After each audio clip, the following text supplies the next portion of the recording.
বিসমিল্লাহির রহমানির রহিম। আজকে আমরা কথা বলবো আইএলস এক্সাম রিভিউ নিয়ে। আজকের এই লেসনে কথা হবে 13ই ফেব্রুয়ারি আইএলস এক্সামের কোশ্চিন প্যাটার্ন নিয়ে, রিডিং প্যাসেজগুলো কোথা থেকে এসেছিল এবং এগুলোর টপিক কী ছিল, এছাড়াও রাইটিং টাস্ক 1 এবং 2 এর কোশ্চিন এবার কী ছিল সেটা নিয়েও কথা বলবো। এবং গত কয়েক মাসের আইএলস এক্সামের উপর বেস করে আমরা 22 ফেব্রুয়ারি আইএলস এক্সাম নিয়ে একটা প্রেডিকশন বা সাজেশন দেবো। সো আপনি যদি আমার চ্যানেলে নতুন এসে থাকেন অথবা এখনও সাবস্ক্রাইব করেননি, পরবর্তী আপডেট পেতে দ্রুত সাবস্ক্রাইব করে নিন। Before going to main discussion, ছোট্ট একটা অ্যানাউন্সমেন্ট আছে। আপনি যদি আমার কাছে অনলাইনে 1-to-1 স্পিকিং মক টেস্ট দিতে চান, সেক্ষেত্রে নিচে হোয়াটসঅ্যাপ নাম্বারে যোগাযোগ করতে পারেন। মক টেস্টের সাথে সাথে ফিডব্যাক এবং স্কোরটা পেয়ে যাবেন। কী কী ভুল করছেন সেগুলো ধরিয়ে দেওয়া হবে এবং কীভাবে ইমপ্রুভ করবেন সেটা আপনাকে সাজেস্ট করা হবে। এছাড়াও স্পিকিং পার্ট 1-3 এর জন্য সাজেশন এবং সেগুলোর পিডিএফ সহ আনসার পেয়ে যাবেন, যেখান থেকে মেইন এক্সামে আপনারা স্পিকিংটা কমনও পেয়ে যাবেন ইনশাআল্লাহ। এছাড়াও রাইটিং টাস্ক 1 এবং 2 এর 2023 থেকে বর্তমান পর্যন্ত রিসেন্ট কোশ্চেন এবং সেগুলোর ব্যান্ড 7+ আনসারও স্পিকিং মক টেস্ট পারচেস করলে ফ্রিতে পেয়ে যাবেন। যদি মক টেস্ট দিতে চান সেক্ষেত্রে নিচে হোয়াটসঅ্যাপ নাম্বারে যোগাযোগ করতে পারেন। সো আমরা মূল লেসনে চলে আসি। প্রথমে আমরা 13 তারিখের লিসেনিংটা ওভারঅল কেমন ছিল সেটা দেখব।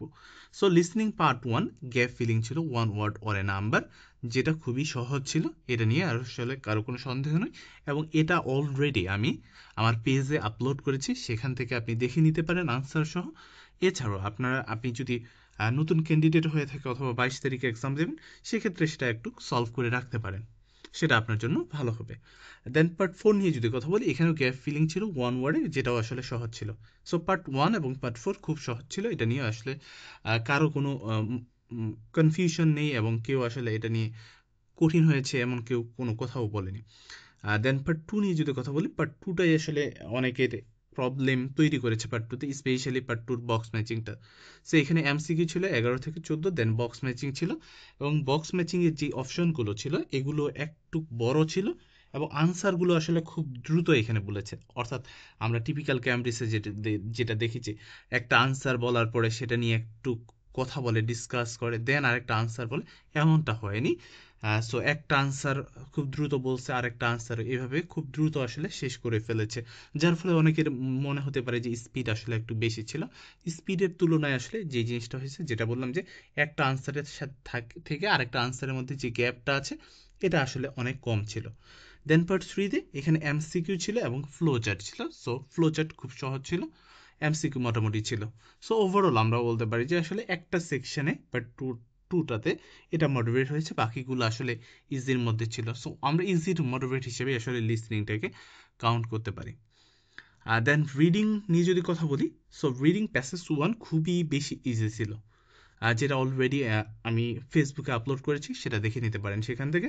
সো এখানে গ্যাপ ফিলিং ছিল 5টা এবং ট্রু ফলস নট গিভেন ছিল, বাকিগুলো খুব ইজি ছিল প্যাসেজ 1, এটা নিয়ে কারো কোনো কনফিউশন নেই। দেন প্যাসেজ 2 এখানে লিস্ট অফ হেডিং ছিল, যদিও লিস্ট অফ হেডিং, কিন্তু এখানে আনসারগুলো ম্যাক্সিমাম আনসার সহজেই আসলে খুঁজে পাওয়া গেছে। তবে নেম ম্যাচিংয়ের ক্ষেত্রে 2-3টা নেম ম্যাচিং আসলে অনেক বেশি প্যারা দিয়েছে অনেককে। সো নেম ম্যাচিংটা এখানে আসলে লিস্ট অফ হেডিংয়ের তুলনায় আমি বলবো যে একটু কঠিন ছিল। দেন সামারি, এটা খুবই ইজি ছিল, 3টা গ্যাপ ফিলিং ছিল এবং খুব ইজিলি এটা আনসার করা গেছে। দেন প্যাসেজ 3 এখানে এমসিকিউ ছিল, দেন গ্যাপ ফিলিং উইথ ক্লু দিয়েছিল এবং ইয়েস নো নট গিভেন ছিল। সো এমসিকিউ অনেকের কাছেই কঠিন লাগে এবং উইথ ক্লু দিয়ে যে গ্যাপ ফিলিংটা থাকে, অনেকে আসলে যারা একটু প্যারাফ্রেজিংয়ে দুর্বল, তারা এমসিকিউ এবং উইথ ক্লু দিয়ে গ্যাপ ফিলিংটা করতে ঠিকভাবে আসলে পারে না, তাদের কাছে একটু কঠিন মনে হবে। সো ওভারঅল যারা আসলে মোটামুটি প্যারাফ্রেজ পারে, তাদের কাছে আসলে এটা খুব কঠিন মনে হবে না। কিন্তু যারা প্যারাফ্রেজিংয়ে একটু দুর্বল আছে, তারা মোটামুটি তাদের কাছে হয়তো কিছুটা মডারেট লেগেছে, পুরোপুরি এমন হতে পারে। তবে আসলে 6.5 এই ধরনের স্কোর অ্যাচিভ করা আসলে খুবই সহজ ছিল, কঠিন আমি বলবো না। আর যারা মোটামুটি ভালো প্রিপারেশন আছে, তারা 7-এর উপরে আসলে পেয়ে যাওয়ার কথা এই রিডিংয়ে। দেন রাইটিং টাস্ক 1 নিয়ে যদি কথা বলি, রাইটিং টাস্ক 1-এ লাইন চার্ট ছিল এবং খুব ইজি একটা লাইন চার্ট ছিল। সেম টাইপের টপিক নিয়ে, অর্থাৎ এই যে TV, radio, news paper, internet, এরকম 9টা সোর্স নিয়ে এর আগে বার চার্ট এসেছিল 2024-এ। এবার এই টাইপের জিনিস নিয়ে এবার 5টা জিনিস, এখানে আপনারা 4টা হয়তো দেখতেছেন, কিন্তু 5টা সোর্স নিয়ে এবার লাইন গ্রাফ এসছে, যেটা আমরা আসলে গত ভিডিওতে মেনশন করেছিলাম যে লাইন গ্রাফ আসার পসিবিলিটি খুব বেশি আছে। সো লাইন গ্রাফই এসছে, এবং এই জন্যই আসলে আমি আপনাদের বলি যে আসলে প্রিভিয়াস ইয়ারের এক্সাম এর কোশ্চিন যেগুলো আছে এগুলো সলভ করা খুবই জরুরি। সেখান থেকে সিমিলার টাইপেরই আপনারা গ্রাফ অথবা টাস্ক টু এই ধরনের জিনিসগুলো পাবেন। আমি অলরেডি ফেসবুকে আসলে একটা কম্পিউটার ডেলিভার্ড এক্সামের কোশ্চিন আপলোড করেছি, সেখানেও আসলে লাইন গ্রাফে এসেছিল এবং সেটা অলমোস্ট সিমিলার যেটা পিডিএফে আমাদের আছে। সো উনার যেটা এসছিল সেটা প্রোডাকশন নিয়ে এসছিল, এনার্জি প্রোডাকশন বা ফুয়েল প্রোডাকশন নিয়ে এসছিল। আর এর আগে যেটা এক্সামে এসেছিল দুইটা, সেটা হলো যে ফুয়েল কনজাম্পশন নিয়ে এসেছিল। সো অলমোস্ট আমি বলবো যে সিমিলার, এই টাইপেরই সিমিলার টাইপেরই আপনারা গ্রাফ অলওয়েজ পাবেন আগের যে এক্সামগুলো এসছে সেগুলোর মতোই। সো ওভারঅল আমি যদি বলি আসলে টাস্ক 1 বা টাস্ক 2 এর ক্ষেত্রে প্রিভিয়াস এক্সামের যে কোশ্চিন আছে এগুলো বেশি বেশি সলভ করবেন, দেখবেন সিমিলার টাইপের জিনিসই আপনি পেয়ে যাবেন। দেন টাস্ক 2 নিয়ে যদি কথা বলি, এটা অপিনিয়ন বেস এক্সট্রা এসএস ছিল। সো এটার আইডিয়া জেনারেট করতে আসলে খুব একটা প্রবলেম হয়নি।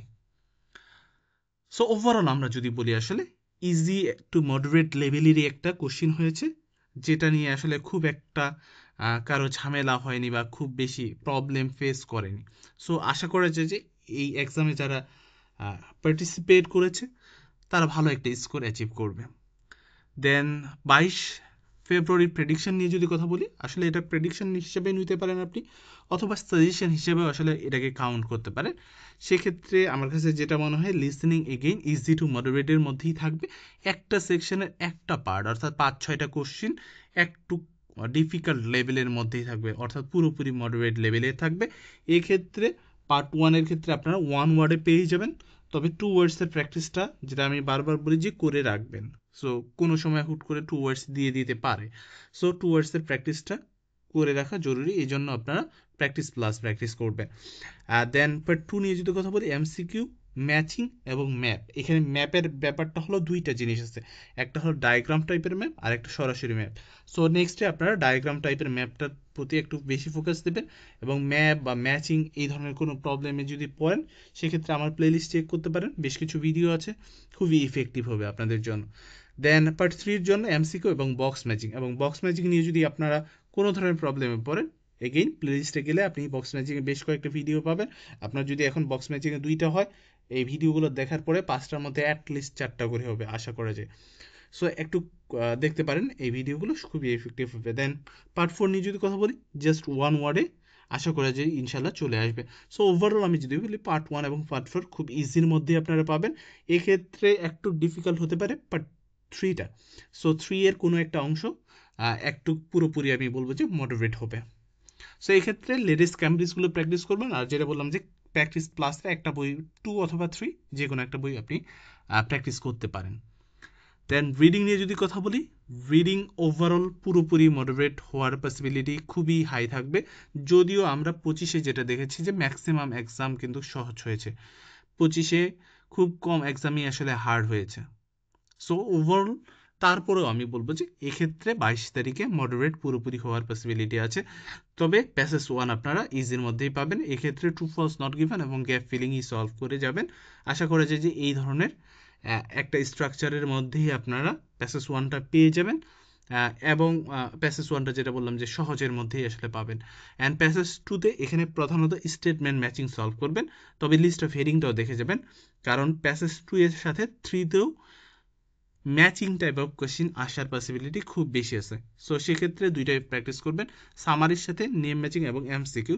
প্রধানত ফোকাস দিবেন ডাবল এমসিকিউর প্রতি, দেন নেম ম্যাচিংটা সলভ করবেন। আর প্যাসেজ 3-তে MCQ, yes no not given এবং সামারি উইথ বক্স, এগুলো সলভ করে গেলেই হবে। এক্ষেত্রে লেটেস্ট ক্যামব্রিজগুলো ফলো করবেন, 17, 18, 19, এবং পাশাপাশি অফিসিয়াল গাইড পারলে সলভ করবেন। বিশেষ করে আসলে statement matching, list of heading বা ডাবল এমসিকিউ এগুলোর জন্য দেখতে পারেন অফিসিয়াল গাইড। অ্যান্ড রাইটিং নিয়ে যদি কথা বলি, রাইটিং ওভারঅল টাস্ক 1টা ইজির মধ্যেই আপনারা পেয়ে যাবেন। এক্ষেত্রে টাস্ক 1-এর ক্ষেত্রে প্রধানত ফোকাস দিবেন টেবিলে, দেন সেকেন্ড হলো কম্বাইন, থার্ড বার চার্ট, এবং প্রসেসটা একটু দেখে রাখবেন। সো যেটা আসলে ম্যান মেড প্রসেস আর কি, সো সেটা একটু দেখে রাখতে পারেন। তবে প্রধান ফোকাস থাকবে টেবিল এবং কম্বাইনের প্রতি, পাশাপাশি বার চার্ট এবং প্রসেসটা একটু দেখে রাখবেন। এই হলো টাস্ক 1-এর সাজেশন। অ্যান্ড টাস্ক 2-র ক্ষেত্রে আমি বলবো যে লাস্ট 5টা এক্সামে আসলে অপিনিয়ন বেসিসে এসছে। সো অপিনিয়ন বেস আছে, স্কিপ করার কোনো অপশনই নেই। পাশাপাশি আপনাকে ফোকাস দিতে হবে ডিসকাশন অ্যান্ড প্রবলেম সলিউশনে। সো আমার যত ধারণা, যদি অপিনিয়ন বেস আসে সেটা সরাসরি অ্যাগ্রি ডিসঅ্যাগ্রিতে আসবে, অথবা ডিসকাশন, এই দুইটার মধ্যেই আসার পসিবিলিটি সেটা 99%। 1% আমি প্রবলেম সলিউশনে দেবো, তবে প্রবলেম সলিউশনটা দেখে রাখবেন। অ্যান্ড টপিকের কথা যদি বলি, আসলে লাস্ট 3 মাসের আসলে আমি যে টপিকগুলো দেখেছি সেটার মধ্যে এডুকেশন, চিলড্রেন, ইয়াং এবং ওল্ডের মধ্যে পার্থক্য বা তাদের আইডিয়ার ভিন্নতা, এগুলো নিয়ে এসছে। Health, money and economic condition, এগুলো দেখতে পারেন। এনভায়রনমেন্ট, ট্যুরিজম, টেকনোলজির মধ্যে আসলে টিভি, এগুলো আছে। And crime related. সো এই কয়েকটা টপিকের উপর বেশি ফোকাস দিয়ে পাশাপাশি যেগুলো কালো কালারের টপিক আছে সেগুলো একটু দেখতে পারেন, তবে প্রধান ফোকাস এই কয়েকটা টপিকের মধ্যেই রাখলে আমার মনে হয় যে ভালো কিছু করবেন, এবং এই ধরনের টপিকের মধ্য থেকে আশা করা যায় ইনশাল্লাহ চলে আসবে। এবং গতদিনও আমরা আসলে যে প্রেডিক্ট করেছিলাম সেটা হলো যে স্পোর্টস রিলেটেড কিন্তু ছিল। সো এই ধরনের জিনিস কিন্তু এসছে।